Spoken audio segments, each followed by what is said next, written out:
Witam Państwa, nazywam się Ewa Gierula, jestem dyplomowanym dietetykiem holistycznym i psychodietetykiem, a także autorką książek Poradnika Zdrowe Dzieci, książki popularno-naukowej Żywność a zdrowie człowieka, a także książki kucharskiej i poradnika Zdrowa Rodzina. Zapraszam do mojego gabinetu dietetycznego dzieci, dorosłych i całe rodziny. Dzisiaj powracam do mojego e-booka pod tytułem Przykłady posiłków na cały rok, który ukazał się niedawno, a w zasadzie tydzień temu i który jest zbiorem jadłospisów i ilustracji do mojej książki kucharskiej pod tytułem Zdrowa Rodzina.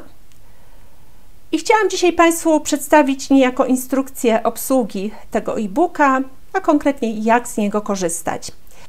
E-book może nam posłużyć w trzech zasadniczych obszarach, a mianowicie w planowaniu zakupów i gotowania, w planowaniu jadłospisu na następny dzień, jak również w odnajdywaniu ilustracji do poszczególnych przepisów z książki kucharskiej Zdrowa Rodzina, w której zabrakło już miejsca na ilustrację z tego względu, że książka zawiera ogromną ilość przepisów kulinarnych.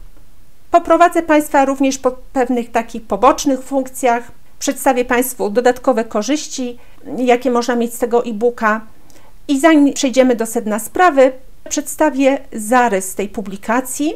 Więc tutaj mamy wewnętrzną okładkę, prośbę do użytkowników, dedykację i spis treści. Spis treści jest tą pierwszą częścią, taką bardzo ważną, do której będziemy na bieżąco powracać w trakcie korzystania z e-booka. Kolejną ważną częścią jest wstęp i instrukcja obsługi. Koniecznie proszę zapoznać się z tym wstępem, dlatego że to Państwu bardzo ułatwi poruszanie się po e-booku i wykorzystanie go w maksymalnym zakresie. I tutaj mamy już główną część, a mianowicie jadłospisy jednodniowe na każdy dzień roku, poprzeplatane ilustracjami. Do każdego dnia dołączone są dwie ilustracje i ta część jest bardzo, bardzo długa, więc przejdziemy sobie od razu na koniec. I tutaj już mamy koniec tej części z przepisami, to jest 16 marca, dokładnie to był 16 marca 2025 roku. Jadłospisy zaczęłam spisywać 17 marca 2024 roku, więc to jest koniec. Później mamy taką dodatkową część, a mianowicie pozostałe zdjęcia, które mi jeszcze zostały, a nie zmieściły się w tej głównej części. I tutaj można sobie w tych zdjęciach również odnaleźć ilustracje do przepisów. I bardzo ważna część, integralna w tym całym e-booku, to jest indeks. On jest na samym końcu książki na stronie 784 i jest to indeks ilustrowanych przepisów i pomysłów na to, co można spożyć. Tutaj mamy wymienione nazwy poszczególnych przepisów w kolejności alfabetycznej i w ten sposób możemy odnaleźć prawie każdy przepis. I teraz jeśli chodzi o planowanie zakupów, bo od tego należałoby zacząć. Jeżeli chcemy w pełni skorzystać z e-booka, to musimy zaopatrzyć się w wszystkie potrzebne składniki do gotowania i powiązać to z danym sezonem. Dzisiaj, gdy robię to nagranie, jest 21 maja i jest środa i powiedzmy, że chcę sobie zrobić listę zakupów na sobotę, gdyż zazwyczaj w sobotę wyruszamy na targ, aby uzupełnić zapasy na powiedzmy tydzień, bo to też jest umowne, jedni robią zakupy raz na tydzień, inni raz na 2 tygodnie, to zależy już od systemu, ale umówmy się, że planujemy zrobienie zakupów na tydzień, a w zasadzie na 7 dni, czyli okres, który rozpoczyna się od niedzieli, czyli od dnia po dniu zakupów, od 25 maja i kończy się 31 maja, czyli na kolejnej sobocie. I tutaj sobie do tego przejdziemy poprzez spis treści, czyli szukamy daty 25 maja. O, 25 maja, sobota. Akurat to był 25 maja, sobota w zeszłym roku. W tym roku 25 maja przypada na niedzielę. W każdym bądź razie możemy zobaczyć, co rok temu o tej porze mniej więcej można było zjeść i możemy się tego samego spodziewać również w tym roku w związku z sezonowością żywności. Więc mamy tutaj takie pozycje jak mleko surowe, zupa wegetariańska, kakao na mleku, kurczak pieczony z marchewką, surówka z kapusty kiszonej, warzywa pojedyncze, napoje, woda źródlana, herbata lub woda ziołowa. Tu są wymienione składniki 3 różne zioła, a nawet więcej, 4 w tym wypadku. I tak sobie możemy przejść przez kolejne dni tygodnia, tego właśnie ostatniego tygodnia maja. Tu mamy ziemniaki pióre ze śmietaną, owoce z ogrodu czereśnie, czyli widzimy już pierwsze owoce sezonowe, Śmietanka słodka, surowa. Chciałam tutaj podkreślić, że w maju mleko i śmietanka słodka są wybitnie sezonowe, to znaczy te akurat pokarmy możemy mieć cały rok, ale w maju są one najbardziej wartościowe ze względu na soczystość, wyjątkowość trawy, którą się żywią krowy naturalnie hodowane. I tutaj należałoby szczególnie zadbać o właśnie te pokarmy, żeby sobie zapewnić. Ser żółty z dodatkami, wino, dalej mamy boczek, kasza gryczana ze szpinakiem. Szpinak jest sezonowy, surówka z kapusty kiszonej. No, kapusta kiszona to jest jeszcze coś, co możemy jeść w okresie zimowym. Kurczak na zimno, marchewka z sosem winegret.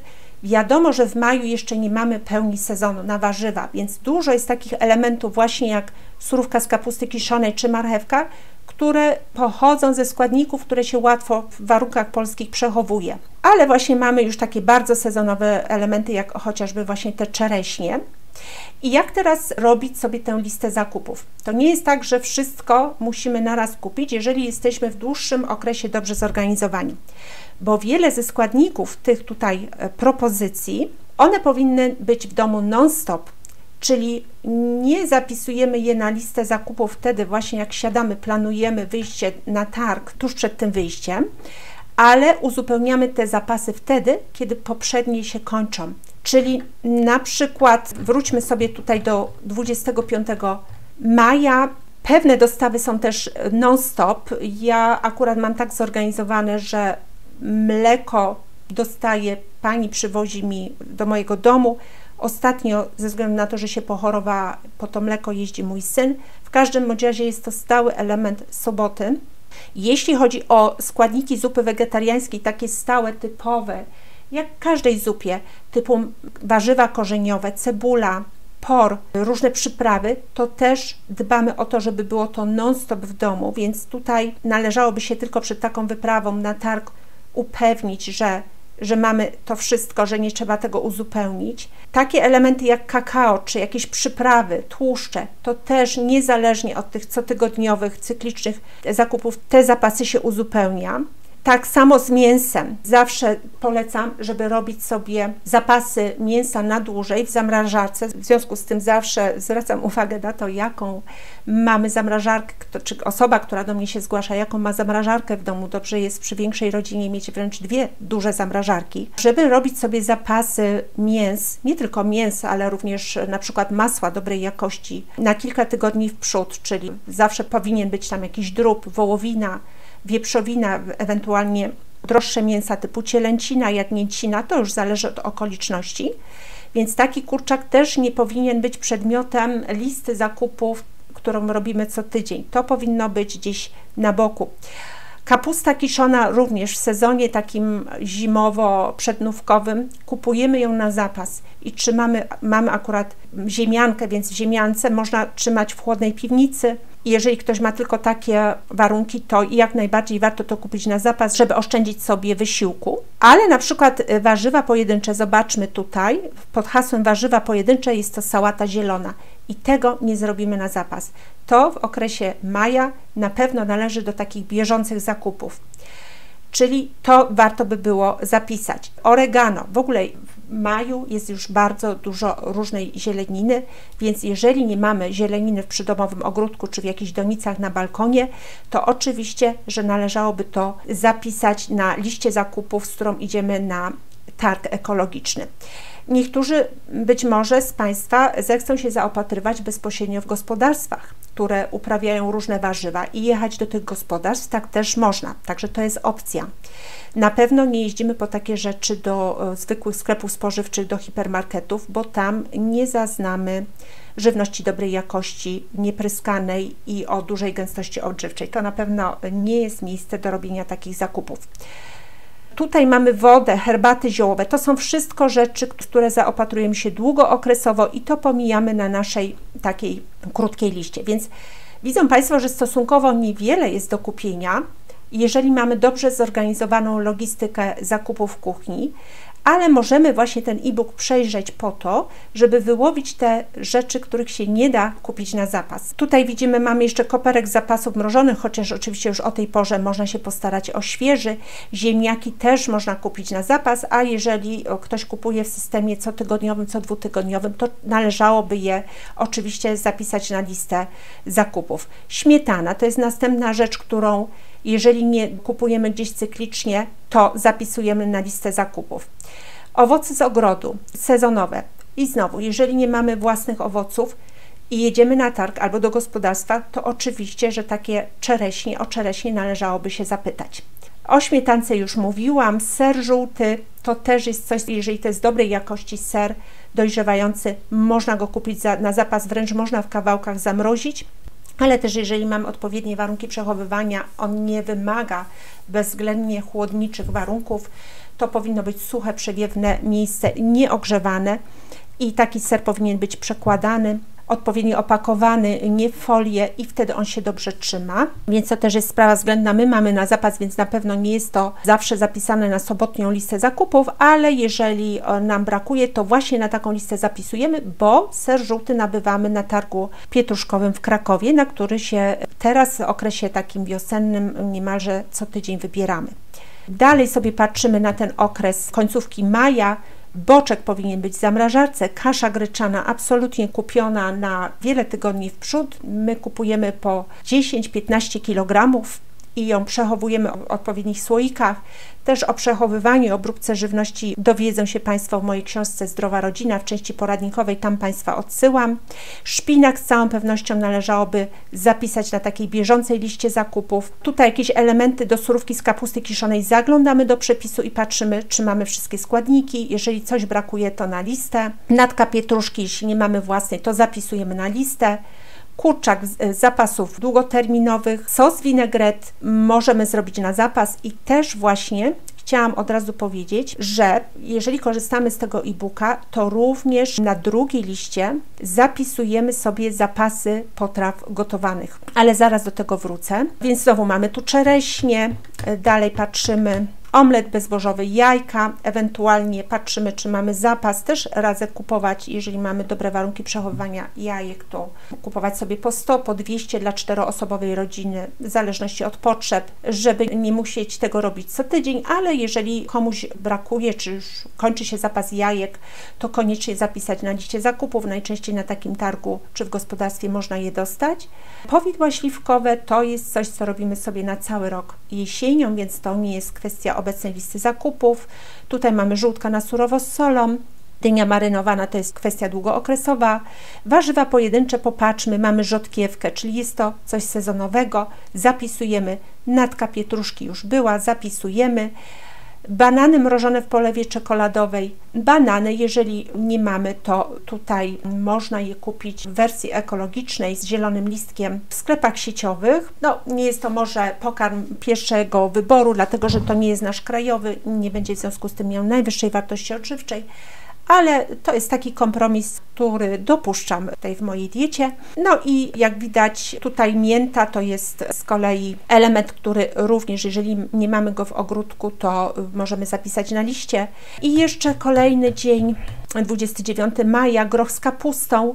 Groch też to jest zapas długoterminowy. Znowu mamy natkę pietruszki, to co na targ. Serwatka z solą. Serwatka zostaje nam z mleka, które kupujemy i z mleka, którego nie zużyjemy, robimy ser biały. No i stąd też jest serwatka, więc to się otrzymuje na miejscu w domu. Pasztet mięsny, tutaj znowu większość składników będzie długoterminowa, przy założeniu, że mięso kupujemy raz na kilka tygodni, raz na miesiąc.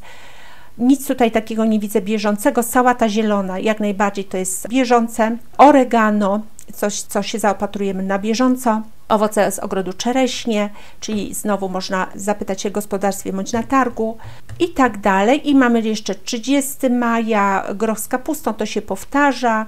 Orzechy, suszone owoce, to są wszystko zapasy długoterminowe. Marchewkę sprawdzamy, czy mamy zapasy i zapisujemy ewentualnie na liście. Zupa wegetariańska, sprawdzamy tutaj, jaki jest skład tego przepisu i czy wszystko będziemy mieli. I dalej idziemy, 31 maja, rosół klasyczny. W zasadzie tutaj też wszystko powinniśmy mieć z zapasów długoterminowych. Pokrzywa dobrze jest szukać gdzieś koło swojego domu, jeśli mamy takie miejsce nieskażone, z dala od pól, z dala od dróg. Ostatecznie można tę pokrzywę nabyć na targu ekologicznym, no ale wiadomo, że za to się płaci i aż szkoda, żeby za to płacić. Ewentualnie można sobie gdzieś pojechać do jakiegoś lasu w maju, nazbierać tej pokrzywy na cały tydzień, wypłukać ją w zimnej wodzie, otrzepać z wody i dać do szklanego naczynia bądź jakiegoś ceramicznego, zamknąć i dać do lodówki i starczy na cały tydzień. Więc w ten sposób możemy tutaj sobie ten zapas odnowić. Patrzę tutaj, sałata zielona, powtarza się o owoce z ogrodu, truskawki, nowość, coś bardzo, bardzo sezonowego, co dostaniemy, jeżeli nie z własnego ogródka, to na targu bądź w gospodarstwie. I to jest chyba, tak, tu już nam czerwiec się zaczyna, to jest końcówka maja, czyli widzą Państwo, że na tej liście takiej cotygodniowej w zasadzie nie będzie dużo, ta wyprawa to nie będą jakieś wielkie zakupy, jeżeli mamy ten system długoterminowego zaopatrywania się.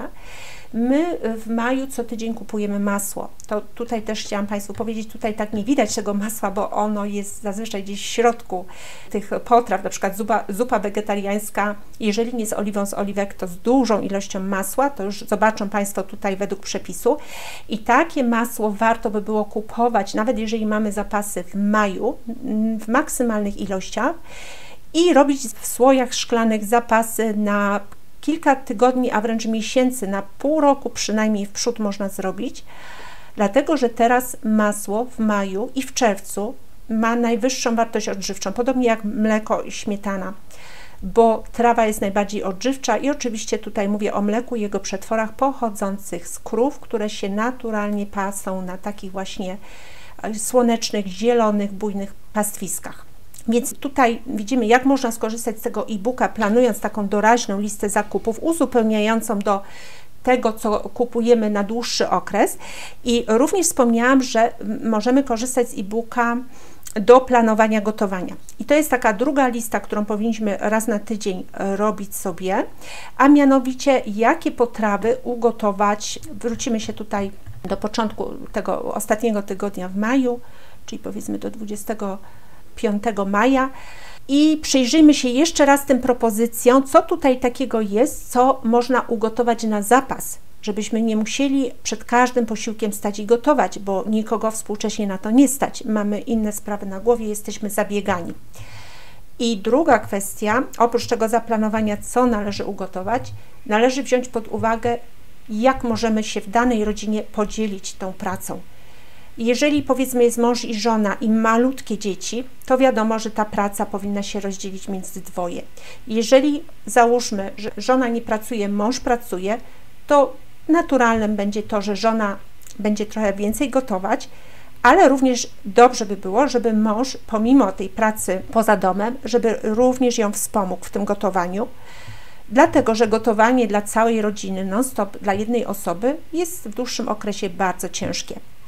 Gdy dzieci podrastają, gdy już zaczynają być nastolatkami, a nawet wcześniej, wdrażamy je w gotowanie, począwszy od bardzo prostych czynności typu obieranie marchewki, rozładowanie zmywarki, cokolwiek, dodanie czegoś do zupy albo uczestniczenie w tym gotowaniu razem z mamą bądź tatą, a im starsze dzieci, tym bardziej powinny się angażować w to gotowanie w takim zakresie, w jakim mogą. Nie robimy tego na siłę, bardziej przez zainteresowanie, pozwalamy im eksperymentować i część z tych rzeczy, które planujemy ugotować dla całej rodziny, w postaci całych przepisów przekazujemy im do zrobienia. I u mnie tak w rodzinie rzeczywiście jest taki podział, fakt, że moje dzieci są już dorosłe, więc już to jest zupełnie inna sytuacja, ale u mnie zaczęło się to już wiele lat temu. Myślę, że z 10 lat temu z całą pewnością, gdy mój syn był 10-11-latkiem, to już sporo gotował. I takie dziecko już nastoletnie, powiedzmy 13-14-letnie, może zrobić jakąś surówkę, może nastawić wywar na zupę na przykład. I to będzie już bardzo duża pomoc. I dobrze by było, tutaj patrząc na ten e-book, jeżeli chcemy się mniej więcej wzorować na tych propozycjach, które ja przedstawiam, to nie musi być ścisłe odwzorowywanie, to powinna być tylko inspiracja. Możemy przecież pewne rzeczy zamieniać, czyli na przykład widzimy tu zupę wegetariańską, a może zrobimy sobie zupę pomidorową na wywarze z mięsa. Nie ma sprawy. Chodzi mi tylko o ideę, żebyśmy pobudzili swoją wyobraźnię, co tak naprawdę można ugotować, żebyśmy nie myśleli, że jeżeli nie jadamy codziennie pieczywa z serem żółtym bądź z wędliną, to świat się nie kończy i naprawdę wciąż może być bardzo interesujący, jeśli chodzi o życie kulinarne. No i taki jest tutaj między innymi cel tego e-booka. Więc popatrzmy się, co tutaj można by było na zapas ugotować w większych ilościach, także jeżeli raz ugotujemy, to posłuży to na wiele posiłków do przodu, że stworzymy sobie taki niejako szwedzki stół w lodówce, z którego każdy o dowolnej porze może niezależnie korzystać, czyli oznacza to, że oczywiście fajnie jest jeść razem, całą rodziną, ale nie ma nic złego w tym, że ktoś zje sobie inaczej, że powiedzmy 3 osoby przy tym samym stole jedzą jedną rzecz, a ta jedna osoba wybierze sobie zupełnie coś innego i ma do tego warunki, bo jest to w lodówce, jest to gotowe, wystarczy to podgrzać. I zobaczmy, tutaj taką pierwszą pozycją będzie zupa wegetariańska, czyli to by należało gdzieś zapisać sobie w harmonogramie na listę potraw do ugotowania. Kakao na mleku, nie robimy tego na zapas. Kurczak pieczony, jak najbardziej można zrobić go w całości. My nieraz robimy nawet po 2 kurczaki naraz i ktoś powinien się tym zająć. Trzeba by było pomyśleć, kto w rodzinie zaplanować. Tutaj też muszę jeszcze jedną rzecz dodać, taką praktyczną. Dobrze jest tak planować to gotowanie, żeby nie kumulowało się w jednym dniu zbyt wiele gotowania. Najlepiej w jednym dniu robić jedną potrawę i żeby nie dochodziło do sytuacji, że powiedzmy, że w danym dniu 2 osoby robią naraz 2 potrawy, bo to jest denerwujące, bo nie ma swobody w kuchni. My mamy akurat bardzo małą kuchnię, więc siłą rzeczy musimy o tym myśleć, ale myślę, że nawet jak jest większa kuchnia, to przyjemnie jest, jak człowiek ma swobodę, porusza się w niej swobodnie, nikt mu nie przeszkadza. Czyli żeby nie było kolizji, układamy ten harmonogram w ten sposób, że uwzględniamy również właśnie ten podział na poszczególne dni gotowania i na poszczególne osoby. Więc kurczak pieczony z marchewką to jest coś, co można na zapas zrobić. Kolejna rzecz, surówka z kapusty kiszonej. To jest też coś, co możemy na bardzo duży zapas zrobić, bo się świetnie przechowuje taka surówka z racji tego, że jest z elementem fermentowanym w lodówce. Warzywa pojedyncze nie, bo to jest sałata zielona, to jest coś, co na bieżąco przygotowujemy, mamy, więc to nie.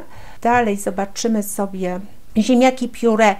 Ziemniaki można ugotować na zapas, ale w mundurkach. Nie obierane. Obierane się źle przechowują, natomiast można z takich ziemniaków, które mamy ugotowane, gotowe w lodówce, czyli taki odpowiednik naszego typowego chleba, który zawsze tam gdzieś jest w przeciętnej rodzinie, to tutaj te ziemniaczki mogą tak sobie stać i być na tak zwanym stand-by'u, w pogotowiu, jakbyśmy ich potrzebowali i z nich można pióre zrobić, albo ściśle według przepisu można zrobić też z surowych i wtedy nie robimy tego oczywiście na zapas, takich ziemniaków. Czyli tylko tutaj wchodzą w grę ziemniaki w mundurkach zrobione na zapas. Owoce z ogrodu, wiadomo, to nie jest gotowanie. Śmietanka słodka też nie. Ser żółty z dodatkami to też jest danie, które na szybko robimy na poczekaniu. Nie robimy tego na zapas. Dalej. Tu mamy boczek, kasza gryczana ze szpinakiem. Kaszę gryczaną można tak jak ziemniaki ugotować na zapas. Na cały tydzień. Myślę, że jeżeli lodówka nam dobrze chłodzi 3 stopnie Celsjusza, to spokojnie, jeżeli ta kasza zaraz po ugotowaniu jest rozdzielona do słoiczków i dana do lodówki, to ona wytrzyma. Nie oznacza to, że jeżeli jest kasza gryczana w lodówce, tak samo jak ziemniaki w mundurkach, że je musimy codziennie spożywać. Chodzi o to, żeby robić sobie w lodówce szwedzki stół. Ale już kasza gryczana ze szpinakiem to danie, też od biedy można by było zrobić na zapas. My to robimy na poczekaniu, na po prostu daną porcję, ale też jakby się uparł, można by było zrobić. Surówka z kiszonej kapusty, jak widzą Państwo, się powtarza, czyli to jest coś, co już wcześniej było zrobione. Kurczak na zimno, to jest ten kurczak robiony z marchewką. Jak najbardziej można wyciągnąć i zjeść go na zimno z lodówki. Marchewka z sosem vinaigrette to jest następna propozycja surówki. Jeżeli skończy nam się surówka z kapusty kiszonej, to następną na zapas, jaką możemy zrobić i zapisać w harmonogramie potraw gotowych, to jest marchewka z sosem vinaigrette. No i jedziemy dalej. Co tu jeszcze? Omletu nie robimy na zapas, żółtka na surowo solą nie, wywar na zupę jak najbardziej na zapas. To jest pozycja niemalże obowiązkowa z różnych względów dietoterapeutycznych, ale to już jest inny temat. Dynia marynowana to jest coś, co robimy na zapas, ale jesienią. Warzywa pojedyncze, rzodkiewka to nie jest coś na zapas. Banany mrożone w polewie czekoladowej to jest raczej coś, co możemy na chwilę wstawić do zamrażarki, ale to nie jest robione na zapas, to nie. Dalej idziemy. Groch z kapustą jak najbardziej na zapas i to jest coś takiego, nawet jak się przeleży w lodówce, to lepiej później smakuje.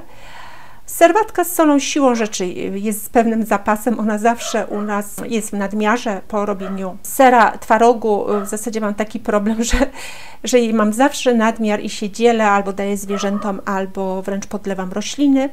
Pasztet mięsny, bardzo ciekawa rzecz, którą również wpisujemy w harmonogram, robimy w większej ilości i to się świetnie przechowuje zarówno w lodówce, jak i w podzielonych porcyjkach pojedynczych można wstawić do zamrażarki i w przyszłości, jeżeli ktoś potrzebuje taki pasztet, wyciąga sobie jedną pojedynczą porcję i albo jeżeli ma czas, powiedzmy przed planowanym posiłkiem 2 godziny, może sobie wyciągnąć i ten pasztet rozmrozi się, albo rozmrozić go na szybko w piekarniku na termoobiegu.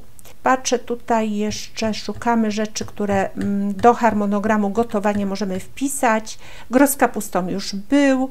Orzechy z suszonymi owocami to jest fast food, nic nie trzeba gotować. Marchewka z sosem vinaigrette, już mieliśmy tę pozycję.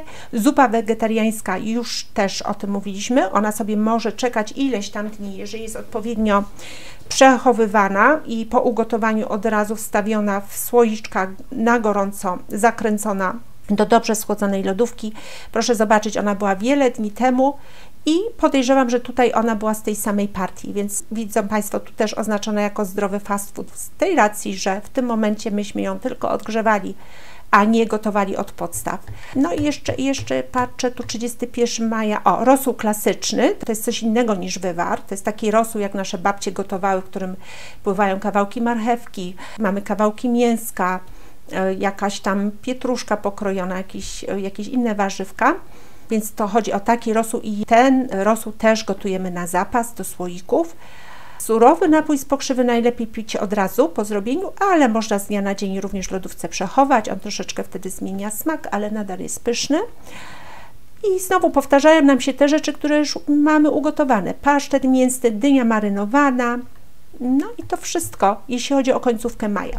Także z tego przeglądu tego tygodnia, trochę mi to zajęło dużo czasu, żeby Państwu wyjaśnić, ale jak Państwo nabiorą praktyki, to będzie to Państwu zabierało znacznie mniej czasu.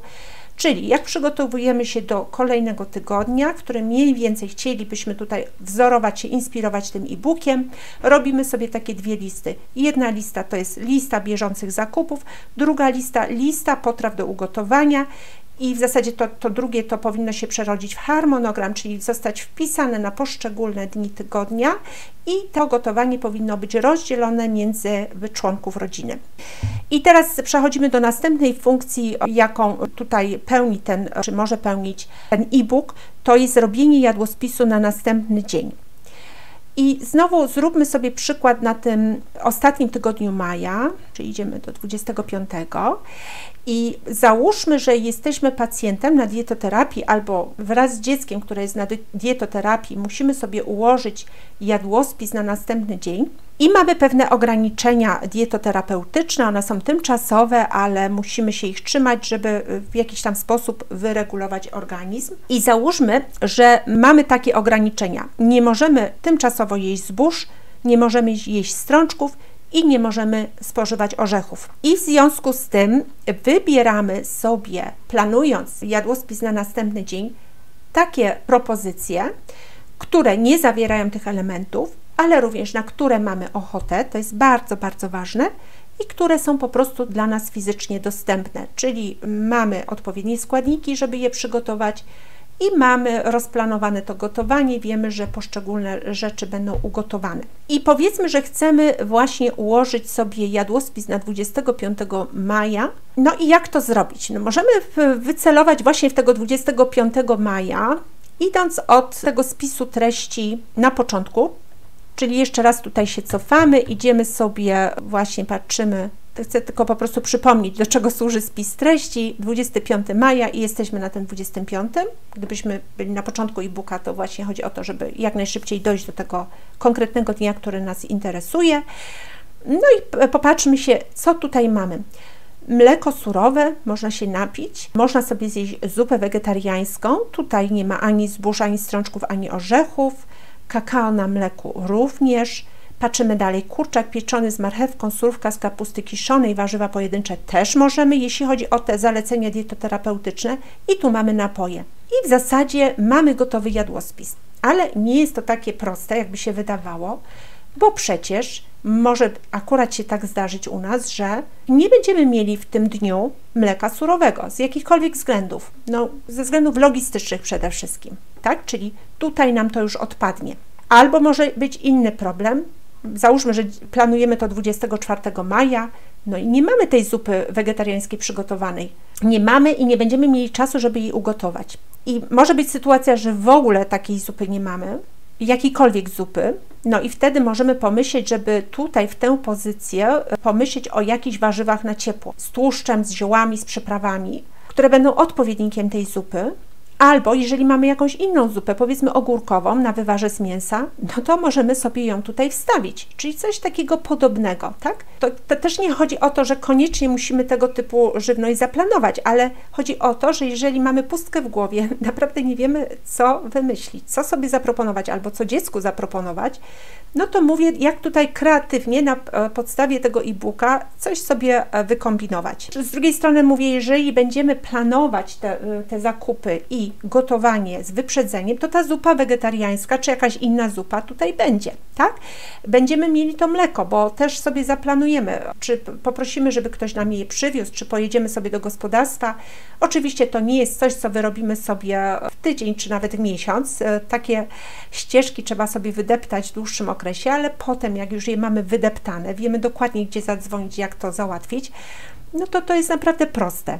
Więc tutaj mogą być ograniczenia takie logistyczne. Może być jeszcze inne ograniczenie. Powiedzmy, może być tak, że nie mamy kurczaka pieczonego, ale mamy na przykład wołowinę z marchewką albo pieczeń wołową. I jak najbardziej możemy to zastąpić. Pieczeń wołowa, surówka z kapusty kiszonej, warzywa pojedyncze. Nie mamy sałaty zielonej, może być tu kalarepka. O tej porze roku już jest, tak? Także jak najbardziej. Tutaj herbata ziołowa to nie muszą być dokładnie te zioła. To mogą być jakiekolwiek inne. Aha, i zapomniałam jeszcze powiedzieć, że esencję na herbatę bądź wodę ziołową również robimy na zapas, tak mniej więcej raz na tydzień, ale to też nie jest powiedziane. Ona się świetnie przechowuje w lodówce, więc tak do 2 tygodni nawet, w 3 stopniach swobodnie nam coś takiego wytrzyma. Więc ważne, żeby non-stop w lodówce była jakaś taka esencja ziołowa, najlepiej z około 2, 3, 4 ziół. I te zioła cały czas rotujemy i zmieniamy, więc to też tutaj zapomniałam Państwu wspomnieć, należałoby wpisać w harmonogram, jeżeli nie mamy takiego zapasu, albo jeżeli nam zapas się kończy. Tutaj mogą być, wracam do tych ograniczeń logistycznych, że czegoś nie mamy, bo nie mamy składników, nie mamy skąd wziąć powiedzmy mleka surowego, czy nie mamy czegoś ugotowanego. Ale jest jeszcze jedno ograniczenie, które się może pojawić. Na przykład my nie lubimy zup wegetariańskich, albo w ogóle nie lubimy zup, chociaż chyba to nie jest problem wielu ludzi. Myślę, że większości ludzi i dzieci zupy smakują. No ale powiedzmy, jeżeli nie lubimy wegetariańskiej, to możemy sobie rosół klasyczny tutaj wstawić, na przykład z mięskiem. Powiedzmy, że źle trawimy surówkę z kapusty kiszonej, no to można by było tu słodką marchewkę z sosem vinaigrette wstawić, tak? Także jest taka opcja. No ale jeżeli będziemy mieli taki wariant bardzo pesymistyczny, że cała ta propozycja na 25 maja odpada, bo część rzeczy odpada ze względów logistycznych, a druga część ze względów smakowych, a jeszcze powiedzmy dojdzie trzecia część, że pojawi się tutaj coś ze zbożem, a my przecież zbóż nie możemy jeść, no to co zrobić? To wtedy możemy sobie zerknąć na dni sąsiednie, które również będą korelować z tym sezonem roku. I tu popatrzmy, mamy tatar, warzywa pojedyncze. Spełnia naszą dietę, prawda? Nie ma zbóż, nie ma strączkowych, nie ma orzechów, owoce z ogrodu. A babka tiulowa, no tutaj już odpada, bo mamy zboże, prawda? Więc to siłą rzeczy nam odpada w naszej diecie. No i napoje. Czyli dzień sąsiedni wstecz to będzie 24 maja, a dzień sąsiedni w przód to będzie 26 maja. I tutaj sobie możemy zerknąć, jeżeli nam ten 25 maja nie spasuje, co innego moglibyśmy I mamy ziemniaki, pióre, śmietana, owoce z ogrodu. Wszystko spełnia naszą dietę. Śmietanka słodka, surowa, ser żółty z dodatkami, wino. O, tutaj powinno być jeszcze napisane alkohol i nie napisałam, więc tutaj jest to do poprawy. Uważać na wino, nie każdy może. Raczej nie na dietoterapii. No dobrze, ale to już omijmy. Więc tutaj mamy takie propozycje. No jeżeli to nam nie będzie smakować, to możemy jeszcze bardziej rozszerzyć ten zakres poszukiwań, co by tutaj jutro zjeść, czyli idziemy do 23 maja. I znowu, no zupa wegetariańska. O, orzechy z suszonymi owocami odpada, bo orzechów nie możemy ze względu na dietoterapię. Groch z kapustą odpada ze względu na dietoterapię. No i owoce z ogrodu. No tutaj za bardzo nie jest pocieszający w naszym przypadku ten 23 maja, więc możemy iść sobie do przodu. 26, 27 maja. No i popatrzmy, mamy boczek, kasza gryczana. Kasza gryczana nie jest zboże, można jak najbardziej. Kurczak na zimno, marchewka z sosem vinaigrette, można. Czereśnie. I tak dalej. I możemy ten zakres tak naprawdę rozszerzać w przód i w tył, myślę tydzień w tył, tydzień w przód, a jeżeli są takie mniej intensywne sezonowo okresy typu grudzień, styczeń, luty, gdzie ten sezon tak bardzo się nam nie zmienia, to można nawet 2 tygodnie wstecz i 2 tygodnie w przód sobie przejrzeć, tak jakby menu w restauracji i zaplanować jadłospis na następny dzień. Myślę, że Państwo dojdą do wprawy i z czasem sami będą sobie już umieli te pomysły kreować w głowie. To ma być tylko inspiracja, taki bodziec, że na chlebie samym świat się nie kończy i naprawdę można ciekawie jeść i przy tym być na dietoterapii. A teraz przejdę do ilustracji, do przepisów z książki kucharskiej. Aby z nich skorzystać, idziemy na koniec e-booka, prawie na koniec, do indeksu. I indeks możemy również po spisie treści szybko odnaleźć, czyli idziemy sobie na koniec spisu treści albo po prostu na koniec tej publikacji, wtedy też łatwo dojdziemy do tego indeksu. Tu mamy indeks, idziemy, proszę. I proszę zobaczyć, tutaj są nazwy poszczególnych przepisów i interaktywne strony, numery stron, które nas przekierowują na strony pokazujące zdjęcie z daną potrawą czy elementem całego dania i to zdjęcie będzie pokazywać nie tylko daną potrawę, ale również jak ją możemy łączyć z innymi składnikami, jak ją skomponować. I tak pomyślałam, że pokażę Państwu przykład z pastą z twarogu. Proszę zobaczyć, tutaj mamy raz, dwa, trzy, 4, 5, 6 zdjęć w całym e-booku, gdzie widzimy nie tylko tę pastę z twarogu, ale również kompozycję z tym akurat pokarmem. Innymi słowy, możemy zobaczyć, jak ją skomponować, jak ją zjeść. Sama pasta z twarogu jest dosyć wychładzająca, pomimo że tam ma ostre przyprawy, ma cebulę, może mieć czosnek, ale mimo wszystko dobrze ją zbilansować z czymś ciepłym, z czymś rozgrzewającym, żeby dobrze się czuć po takim posiłku, chociaż sama pasta z twarogu dobrze również smakuje, jest dobrym pomysłem na posiłek w środku lata, kiedy jest upał. To wtedy rzeczywiście będzie nam służyć bez żadnych dodatków. No zobaczmy sobie tutaj na stronę 88. Widzą Państwo pasta z twarogu z dodatkiem ziemniaków. I tutaj widzimy tłuszcz, masełko, ziemniaki w takim wydaniu są dość rozgrzewające, jeszcze tam są przyprawy odpowiednie i to jest naprawdę dobrze skomponowane smakowo i dobrze się po tym można czuć. Oczywiście, jeżeli nie ma jakichś przeciwwskazań dietoterapeutycznych w zakresie pokarmów mlecznych przede wszystkim, albo ziemniaków, bo ziemniaki mają dużo skrobi, więc oczywiście to wszystko jest względne. Następne zdjęcie mamy na stronie 226. O, i tutaj widzimy z kolei pastę z twarogu w towarzystwie kaszy gryczanej, bardzo rozgrzewającej i wychładzających warzyw pojedynczych w postaci rzodkiewki, liści sałaty. Całe to danie też bardzo dobrze się komponuje i też takim znakiem, czy dane danie nam będzie służyć, jest to, czy po prostu nam smakuje. Niektórym może to nie smakować, to wtedy lepiej, żeby tego nie jedli, ale proszę spróbować. Myślę, że naprawdę jest to pyszne. Następne zdjęcie na stronie 286 i tutaj mamy znowu pastę z ziemniaczkami, tym razem takimi w całości i z pomidorkami, też tak można. I znowu tutaj pasta z twarogu z ziemniakami. Nawet nie ma tutaj surówki, ale sama pasta, jeżeli twaróg jest robiony w odpowiednich warunkach, jest z surową śmietaną, z surowym koperkiem, cebulą surową i czosnkiem, tak jakby jest tym surowizną. Nie zawsze musimy mieć koniecznie konkretne surowe warzywa na talerzu. Ja jestem dużą zwolenniczką surówek, ale nie na siłę. I takie danie, taka kompozycja też jest w porządku, dlatego że tu mamy bardzo duży element surowy sam w sobie. Kolejne zdjęcie.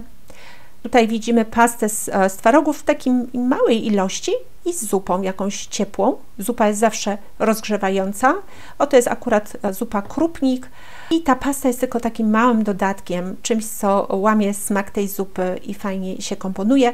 Proszę zauważyć, że tutaj też w tej zupie nie mamy zieleniny, ale nic nie szkodzi, bo zielenina jest w paście. I ostatnie zdjęcie. Musimy zjeść trochę niżej, bo indeks nas przeprowadza przede wszystkim na daną stronę, a niekoniecznie bezpośrednio do zdjęcia. Tutaj mamy znowu połączoną pastę z twarogu z kaszą gryczaną rozgrzewającą i surówką z selera i jabłek. No i tutaj jakieś kiełki do tego. Co jeszcze można znaleźć w indeksie zilustrowanych przepisów? Można znaleźć taką pozycję jak posiłek w podróży.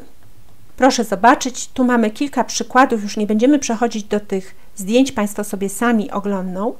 I to jest coś, co bardzo wiele osób interesuje, a mianowicie co wziąć ze sobą do pracy, co dać dziecku do szkoły, do przedszkola, co wziąć ze sobą w podróż, nawet na dłuższe zakupy, bo też uważam, że jeżeli się gdzieś dalej wybieramy na zwykłe zakupy, to należy o siebie zadbać i wziąć sobie coś do jedzenia, a szczególnie dla dziecka, do zaproponowania oczywiście. Więc tutaj będą Państwo mieli ilustrację, jak można sobie posiłek w podróż zorganizować. I druga pozycja to posiłek na plaży, gdzieś poniekąd jest to pochodna posiłków podróży i też tutaj Państwo mają zdjęcia naszych autentycznych posiłków, które spożyliśmy w trakcie wyjazdu wakacyjnego na plaży. Także to jest w indeksie, jeszcze raz powtarzam, z tyłu e-booka, można sobie to sprawdzić. Kolejna rzecz, z której można skorzystać, używając ten e-book, to dni postne. Przykłady dni postnych, czyli dni, w których jemy nieco mniej, ale tu nie chodzi o ilość kalorii, a o rodzaj pokarmów, które spożywamy. I te dni postne mogą być różne. Na przykład mogą to być dni wegańskie, czyli bez białka zwierzęcego, albo na przykład mogą być to dni na diecie płynnej, czyli dni, w których odciążamy organizm, a konkretnie jelita od błonnika. I takie dni polecam każdemu, nie tylko osobom, które są na dietoterapii, ale oczywiście w przypadku osób chorych z konkretnymi problemami zdrowotnymi dobrze jest ustalić razem z dietetykiem rodzaj tych dni i ich częstotliwość. Natomiast w przypadku osób zdrowych zalecam takie dni wtedy, kiedy Państwo poczują ochotę na swego rodzaju odpoczynek od codziennego jedzenia, kiedy coś jest nie tak z organizmem, czujemy się gorzej i chcielibyśmy coś zmienić. I taki dzień można sobie zorganizować bez uszczerbku na zdrowiu i bez jakichkolwiek obaw, mniej więcej raz na tydzień. Można nawet częściej, a można rzadziej, to wszystko zależy od sytuacji. Więc przykłady takich dni postnych możemy znaleźć w spisie treści. I widzimy tutaj 22 marca, piątek, post na płynach. To dla przykładu Państwu zaraz pokażę taki dzień. Tutaj mamy znowu post na płynach, następny piątek. To nie jest tak, że ja jestem związana szczególnie jakoś religijnie z piątkiem i dlatego wtedy te posty sobie tutaj organizowałam, ale po prostu tak wyszło. Czasami wychodziły te posty w innych dniach, ale oczywiście to jest też indywidualna rzecz. A tu mamy post na płynach, tak akurat na wiosnę zeszłego roku preferowałam. I również mamy tutaj mamy post wegański na przykład, albo może być też post prawie wegański, gdzie jest mały element pochodzący od zwierząt, typu na przykład serwatka, który jest tak mało obciążający, że uznaję, że może być na takim poście, albo na przykład wywar na zupę bez mięsa, ale wywar na mięsie, tam jest relatywnie mało białek. Jest to oczywiście pokarm pochodzenia zwierzęcego, ale jest na tyle lekki, regenerujący, jak również wzmacniający, że w takim poście może się znaleźć. Więc już Państwu pokażę może ten post na płynach, taki przykład, 26 kwietnia, post na płynach, więc mamy tu serwatkę z solą, czyli nie ma tutaj żadnego błonnika, wywar na zupę z masłem i żółtkami, bez błonnika, surowy napój z pokrzywy, zupa błyskawiczna w postaci barszczu czerwonego klarownego, bez żadnych warzyw, Wywar na zupę z masłem, znowu powtórzone, można sobie powtarzać w czasie postu to samo. I jeszcze taki może post wegański Państwu pokażę dla przykładu, czyli idziemy sobie znowu do spisu treści, mamy spis treści i sobie przejdźmy gdzieś dalej. O, post wegański. I tu mamy zupę wegetariańską, która nie jest robiona na wywarze z mięsa, gruszka, orzechy laskowe świeże, kompot, dynia z pomidorami, fasolą i cebulą. I tyle. Także zapraszam też do korzystania z tych propozycji. I takie jeszcze końcowe sprawy jak oznaczenia BTW. Widzą Państwo tutaj takie literki na żółto. B to znaczy białka, T tłuszcze i W węglowodany. I ja takie oznaczenia robiłam w nieco umowny sposób co do poszczególnych pozycji jadłospisu. To znaczy tam, gdzie uważałam, że w danym posiłku jest znacząca ilość białka, to dawałam literkę B, znacząca ilość tłuszczu to literkę T i znacząca ilość węglowodanów to literkę W. I podkreślam to słowo znacząca, bo tak praktycznie w większości posiłków mamy i białka, i tłuszcze, i węglowodany, tylko czasami jedna z tych pozycji jest w małych albo śladowych wręcz ilościach i to jest do pominięcia. Druga rzecz to, czy w danym posiłku mamy znaczącą ilość węglowodanów, czy nie, to jest rzecz względna, umowna. I o tym szerzej piszę we wstępie do tego e-booka i tam Państwa odsyłam, nie będę już tutaj przedłużać, ale to jest, zaznaczam, bardzo rzecz umowna, bo powiedzmy zupa wegetariańska, no z punktu widzenia biochemicznego to są czyste węglowodany, ale to są węglowodany rozcieńczone wodą i jakby ten ładunek węglowodanowy jest tak nieznaczny, że można pominąć oznaczenie W. A jak to sprawdzić, czy ten ładunek danego posiłku węglowodanowy jest dla nas znaczący, czy nie? Bo dla jednego człowieka może być znaczący, a dla drugiego nie. Najlepiej zmierzyć sobie poziom glukozy we krwi po posiłku, w odpowiednim czasie po spożyciu posiłku i zobaczyć, jak nasz organizm reaguje na dany posiłek. U mnie na przykład w odpowiedzi na zupę wegetariańską wzrost glukozy jest minimalny. Tam jest dużo tłuszczu, bo zawsze dodaję obficie tłuszczu typu najczęściej masła albo oliwę z oliwek. I białka tutaj też jest mała, bardzo ilość taka do pominięcia, bo oczywiście tam będzie białko z warzyw, szczególnie jeżeli tam jakieś strączkowe by się znalazły, albo z niewielkiej ilości orzechów bądź nasion oleistych, które dodaję do takiej zupy wegetariańskiej, ale to jest do pominięcia w takim ujęciu już wpływu na organizm. Także podkreślam jeszcze raz, że to jest względne, każdy może sobie sam takie oznaczenia zrobić, natomiast ja zrobiłam według mojego doświadczenia prywatno-zawodowego, jak oceniam dane tutaj pozycje i można się tym kierować również w dietoterapii.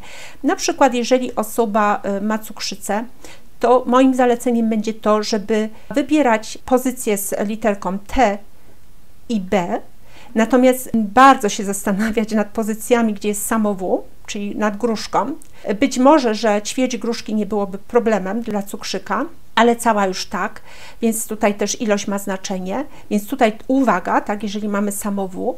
BTW już jest powiedzmy mniejszym problemem, ale nadal może być. Pytanie, jak zareaguje organizm osoby chorej na cukrzycę na takie coś. No i bardzo dobrym zestawieniem dla osoby z cukrzycą byłoby oznaczenie BT. O, na przykład boczek z warzywami. Warzywa, jak widać, jako węglowodany są tu pominięte. Naprawdę w takim zestawieniu ich wpływ na poziom glukozy jest bardzo mały. Kolejne rodzaje oznaczeń to tutaj mamy na różowo, jak Państwo widzą, już wcześniej to zaznaczałam, więc to są elementy, które gdzieś w ramach dietoterapii czasami dietetyk zaleca wykluczyć bądź rotować. Tym się posługujemy, jeżeli mamy jakieś zalecenia dietoterapeutyczne, tak jak już na dzisiejszym przykładzie pokazałam, jeżeli mamy wykluczone na przykład zboża, strączki i orzechy czy nasiona oleiste, to wtedy się tym tutaj kierujemy i jeżeli te pozycje się pojawią, to dana propozycja nie jest dla nas. Czyli to jest takie ułatwienie troszeczkę na skróty, żeby się nie wczytywać w składniki, żeby wiedzieć, co ominąć, a co nie.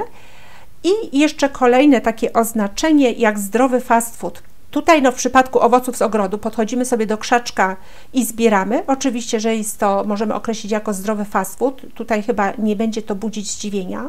Ale na przykład są takie potrawy, gdzie ktoś mógłby się zdziwić, dlaczego ja to oznaczyłam jako zdrowy fast food. Zobaczmy. Dynia z pomidorami, fasolą i cebulą i to oznaczyłam jako zdrowy fast food. Ja już dzisiaj o tym mówiłam, ale jeszcze raz wspomnę.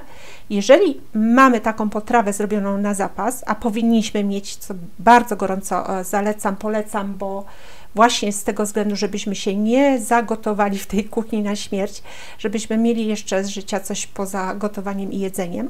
Więc jeżeli mamy to gotowe, to proszę mi wierzyć, to jest kwestia 5-10 minut odgrzania tej potrawy, dodania jakiejś tam zieleniny i mamy przepyszne danie gotowe. Więc w tym sensie jest to zdrowy fast food. Zdrowy, bo gotowany z uwagą, był ten czas poświęcony. Natomiast było to robione wtedy, kiedy mieliśmy na to czas, wybraliśmy sobie czas gotowania, a nie byliśmy zmuszani do gotowania tuż przed spożyciem, bo w ten sposób nikt by się zdrowo współcześnie nie odżywił. Jest też taka opcja, że osoby, które dobrze zarabiają, mogą sobie wynająć kogoś do gotowania według tego systemu. Wtedy taka osoba nawet może z dnia na dzień takie coś robić na zamówienie.